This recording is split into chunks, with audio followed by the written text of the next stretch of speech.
Dr. Grant. My dear Dr. Sattler. Welcome to Jurassic Park. Jurassic Park is a nearly perfect film, and it really didn't need a sequel, but you know what they say. Life, finds a way. Here we are 25 years and 5 sequels later, and Jurassic World Dominion isn't the worst way to cap off a sequel/reboot trilogy.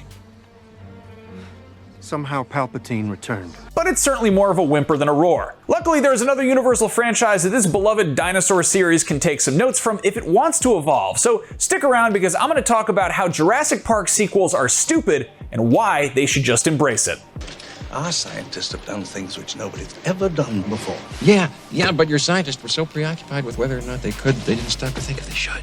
The original Jurassic Park had a lot going for it. The source material of Michael Crichton's excellent novel made for an airtight story. It had an incredible cast without feeling too Hollywood, and behind the camera, Steven Spielberg was in top form. And of course, it wouldn't have become such a cultural touchstone without the groundbreaking special effects that brought the dinosaurs to life. They were breathtaking in 1993, and they still hold up great nearly 30 years later. A word I've often heard thrown around about Jurassic Park is wonder. The movie is filled with moments where characters are dumbstruck with awe, whether it's watching a baby raptor hatch, or hearing a triceratops' heartbeat, or looking up and seeing a real live dinosaur for the first time. And in these moments, we're right there with them. They can't believe that John Hammond actually brought dinosaurs to life, and we feel the same way about Spielberg and company.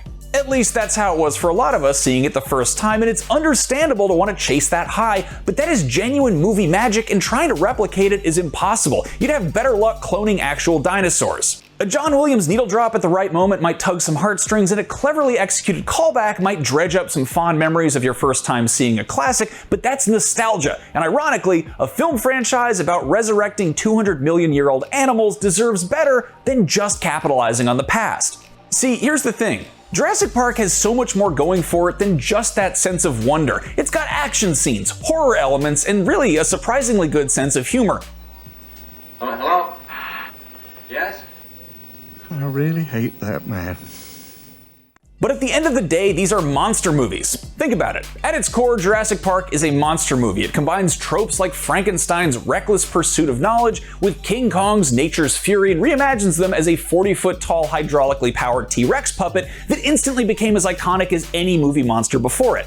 But you don't have to take my word for it. Dr. Grant, your thoughts? What John Hammond and IGN did at Jurassic Park is create genetically engineered theme park monsters, nothing more and nothing less. In monster movies, the monsters are the real stars, and not only is it okay if the characters and story take second billing to the featured creatures, it should be encouraged.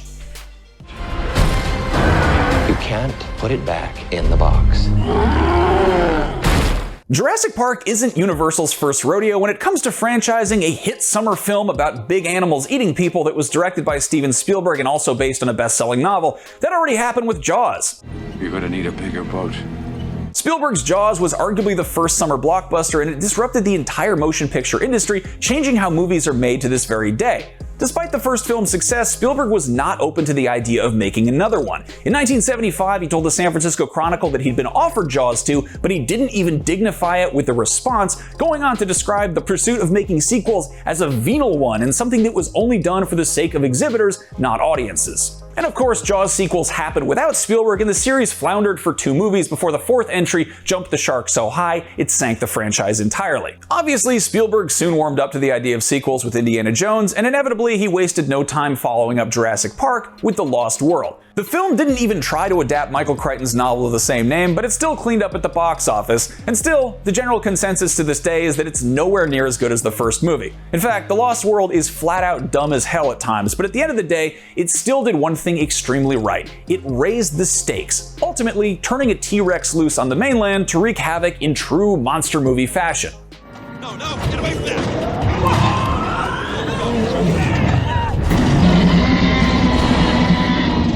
It is extremely difficult, if not impossible, to make a halfway decent sequel without some form of escalation.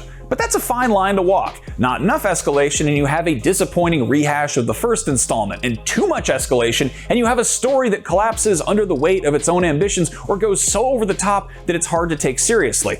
Luckily, there is another Universal Studios movie franchise that's gotten this figured out: the Fast and the Furious series. It began as a movie about an undercover cop delving into the shady world of street racing so he could bust a ring of DVD player thieves. 9 movies later, Ludacris and Tyrese Gibson are driving a Pontiac Fiero into space. Has the series gotten a little bit stupid? You better believe it. But it's all in the name of making a fun and entertaining movie. Fun and entertainment are of course subjective, but there is some evidence to support this claim. By and large, the more bombastic that Fast and Furious sequels have gotten, the better they've been received critically, and the more they've made at the box office. Bigger. Why do they always have to go bigger?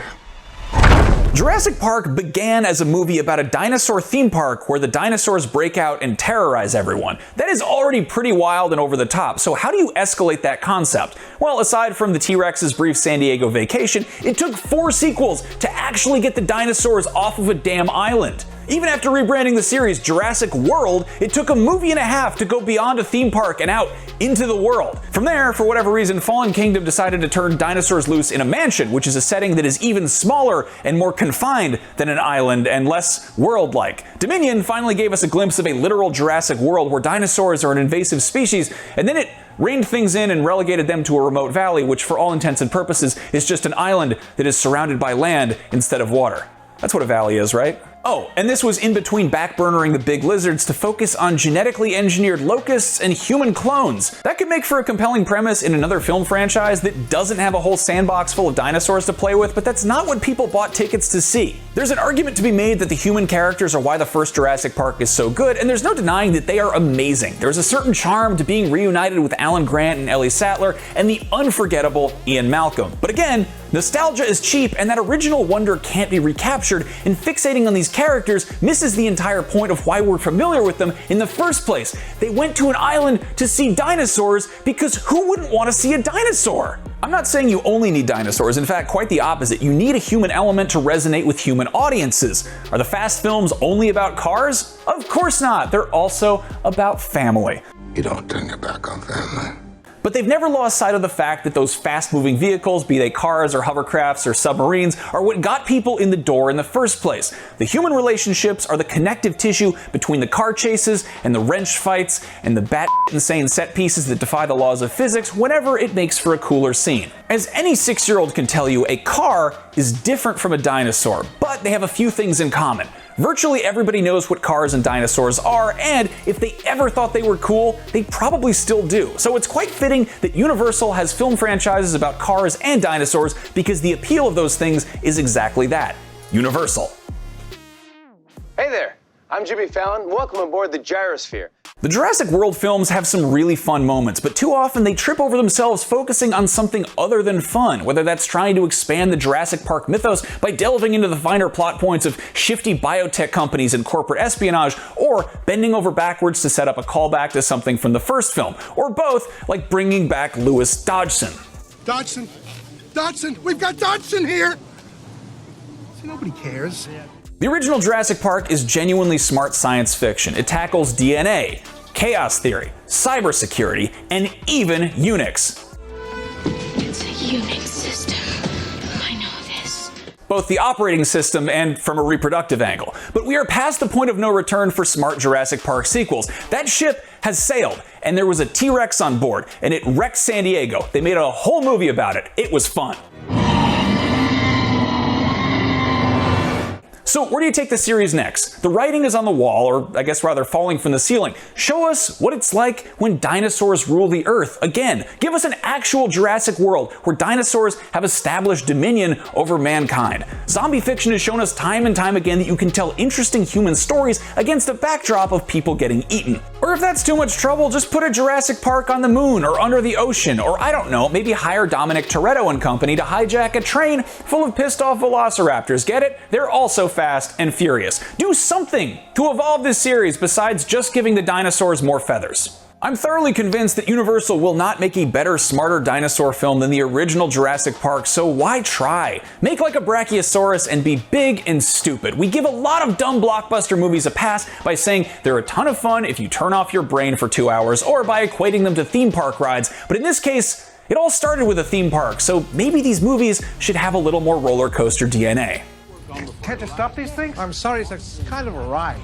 Anyway, those are just my thoughts on the matter. What do you make of the Jurassic Park sequels? Where do you think they should go next? And most importantly, what is your favorite dinosaur? Mine is the Dilophosaurus.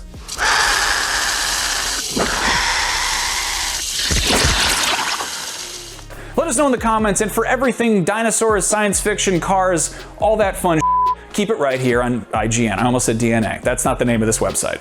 Oh, Mr. DNA, where did you come from?